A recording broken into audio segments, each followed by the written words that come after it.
But there are more problems with the book of Hebrews. Kann ich finden in Deutsch? Kann ich finden? I got to get through to you. I only got another 3 hours. I got to get through to you. Hebrews 9:2. Well, say these new intellects on the Messianic and Nazarene Israelite horizon. Look at all these errors. Ho, ho, ho. Didn't he know the first covenant was made with Adam? Ho, ho, ho, ho. The Torah never called itself the first covenant. Ho, ho, ho. It gets worse. It's going to get worse before it gets better. Turn to your neighbor and say it's going to get worse. It's going to get worse. It's going to get worse, man. I mean, hold on for this. Hebrews 9:2. For there was a tent of meeting. The first area where the menorah, the shulchan, the lechem of the Shekhinah was, which is called the Makom Kadosh.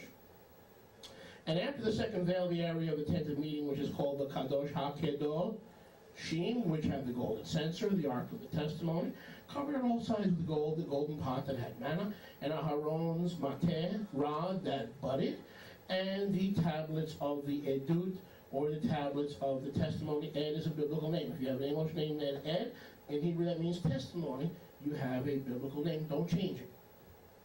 Ed. Go around, just lift up your chin, give yourself a little shave, little trim of the mustache, and go, my name is Mr. Testimony, Mr. Ed. My name is Mr. Ed. That means I am a Mr. of the testimony. It's actually a Hebrew word. Amen? Please don't take my advice literally. Now, wait a second. Wow, man.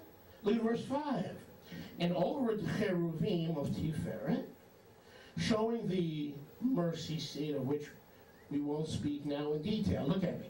They take these words, and I'm going to show you. This isn't going to get heavy, so don't lose me.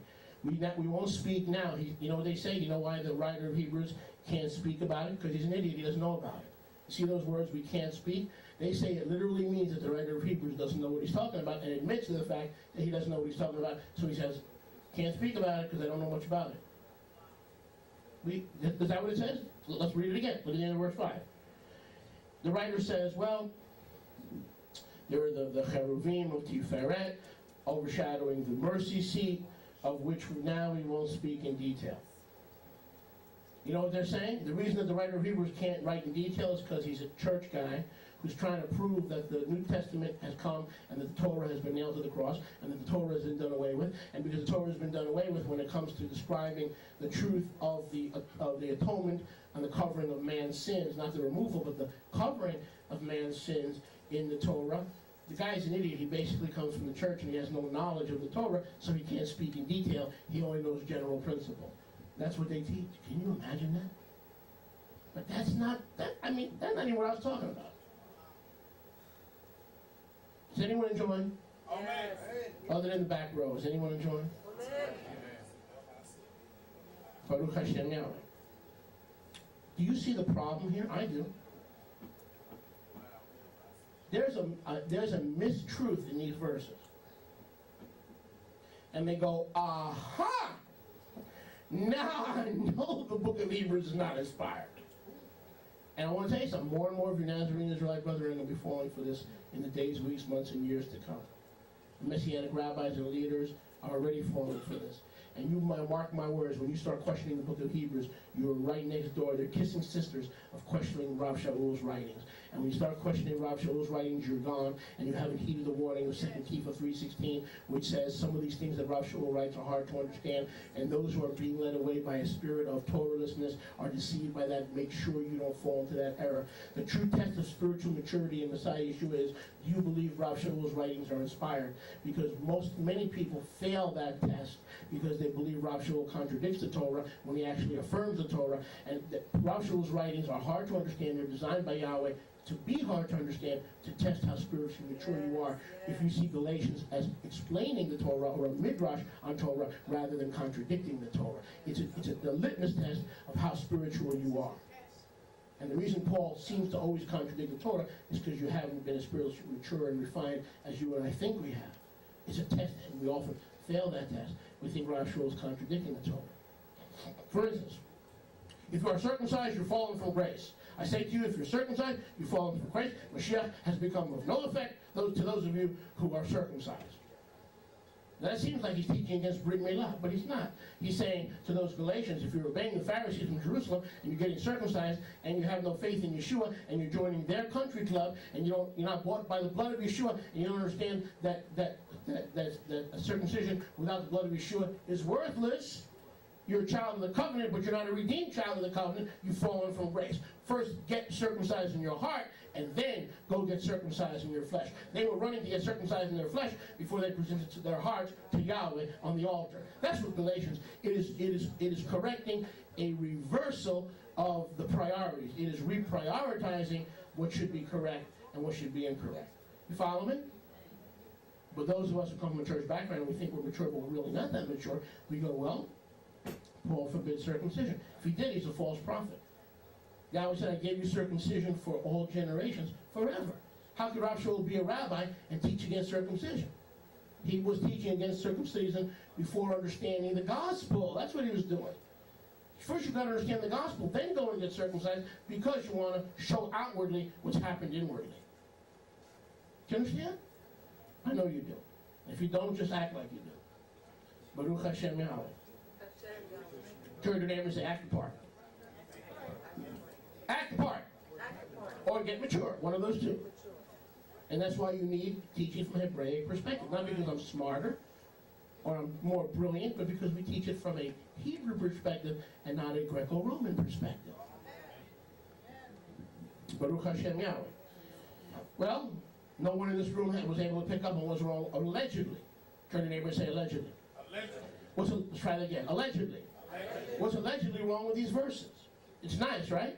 We know he's not talking about the covenant. We know he's talking about the priesthood, right? The first priesthood has disappeared. The first priesthood, the Levitical priesthood, has disappeared until the millennial kingdom comes, and the second priesthood has come. Very nice, no errors, everything's fine, right? Wrong. There's a major problem here, according to them. Now let's read this again in the King James. Why am I going to use the King James? You know, why am I going to use the King James? Because most of these guys use the King James. Most of these Messianic or Nazarene Israelite teachers won't humble themselves to use better translations such as, well, let's just think of one.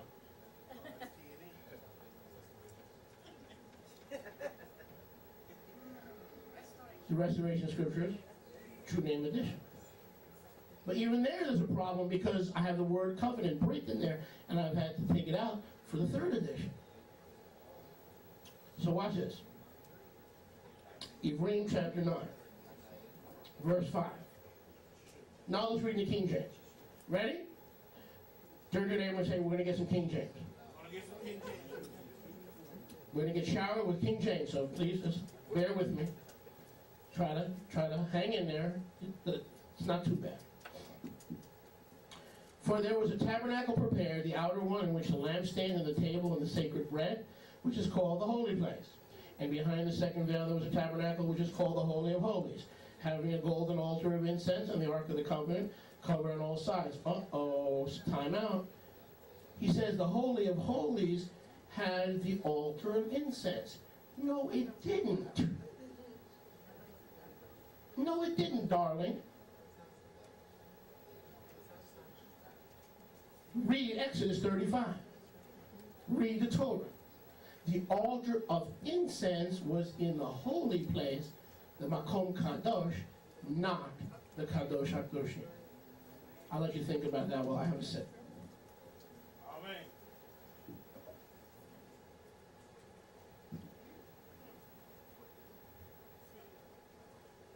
Dígame. That is a false statement. If the book of Hebrews is inspired, the Makom Kadosh, not Kadosh HaKadosh.